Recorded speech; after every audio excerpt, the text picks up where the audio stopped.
Hello, welcome to Brazilian Folk. This is where the legends and myths from Brazil come to life. Today's tale, Caipora. In a distant time, within the heart of a mysterious forest, lived a girl with hair as black as a moonless night and skin the color of sunlit tree bark. Her name was Caipora, and from a very young age she learned to respect and protect nature. Her faithful companion was a small wild boar that followed her wherever she went. Together, they ran beneath towering trees, slipped along narrow trails, and leapt over crystal-clear streams. Mounted on her four-legged friend, Caipora roamed the green paths as if she were part of the forest itself, attuned to every sound and movement around her. Caipora did not merely live in the forest, she was part of it.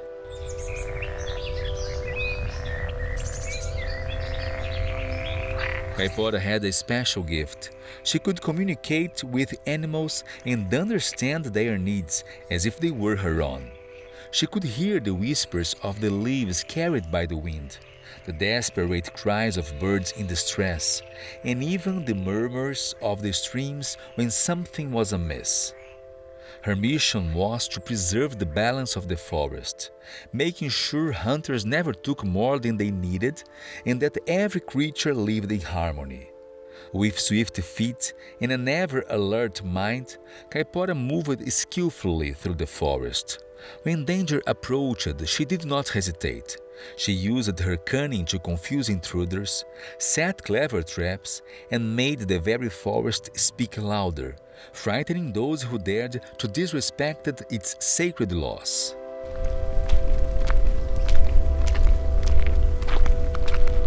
One day, a greedy hunter entered the forest, armed with a bow and arrows. He didn't hunt to survive. He hunted for sport, driven by pleasure alone. As soon as Caipora sensed his presence, she took action.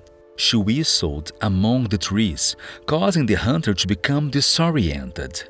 Branches snapped around him, and he felt watched. Fear took hold of him, yet he persisted in his cruel mission. Caipora decided to teach him a lesson. She called upon the winds, and they answered, blowing fiercely, scattering leaves and lifting dust. The hunter could barely see the path ahead. He strayed from his trail and soon realized he was lost.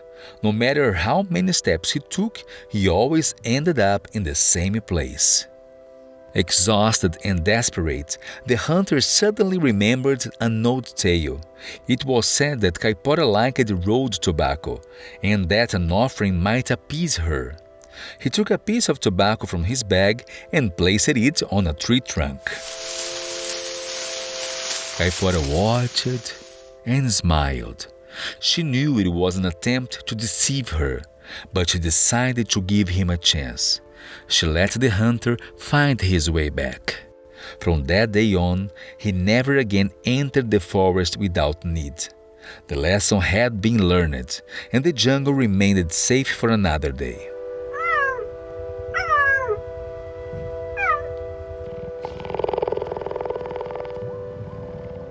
On another occasion, a jaguar cub was trapped in a snare. Caipora heard its cries and rushed to help. With calm hands and patience, she dismantled the trap. The mother jaguar soon appeared, worried about her cub.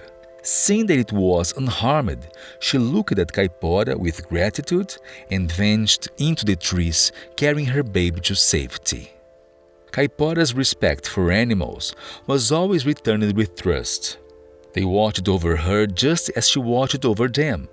One day, the birds began to sing differently. The guardian knew something was happening. Following their call, she found a logger cutting down trees unnecessarily. He had already felled many and seemed unconcerned about the consequences.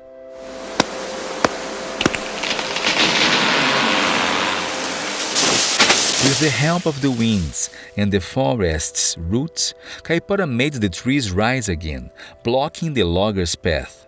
Frightened, he dropped his axe and fled, vowing never to harm nature again. The animals celebrated the victory, and the forest remained untouched. The village elders knew the tale of Caipora and taught the children to respect her. They said, "Treat the forest with care, and it will return the favor with protection and abundance. But harm its creatures, and you will face the guardian's wrath." Many hunters tried to challenge this legend, but few walked away victoriously.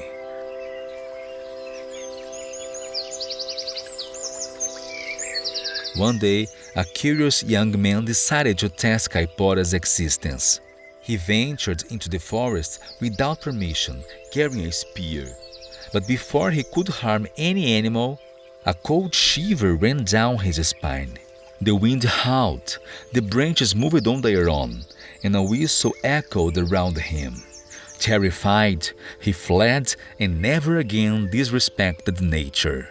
The forest remained a sacred place, where every being had its place and role. Caipora remained vigilant, ready to act when necessary. Her spirit was the essence of the jungle, and her legacy would never fade. Every leaf, every river, and every animal carried a piece of her protective energy.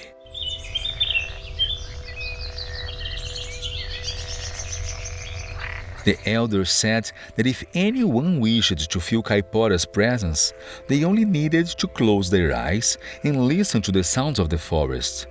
In the song of the birds, rustling of the leaves, and the distant calls of animals, she revealed herself, reminding everyone that nature must be respected.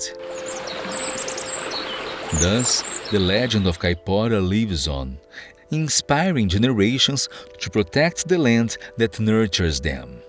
As long as love for the forest exists, its guardian will remain close, riding her peccary, watching over, and protecting those who are part of this great and harmonious cycle of life.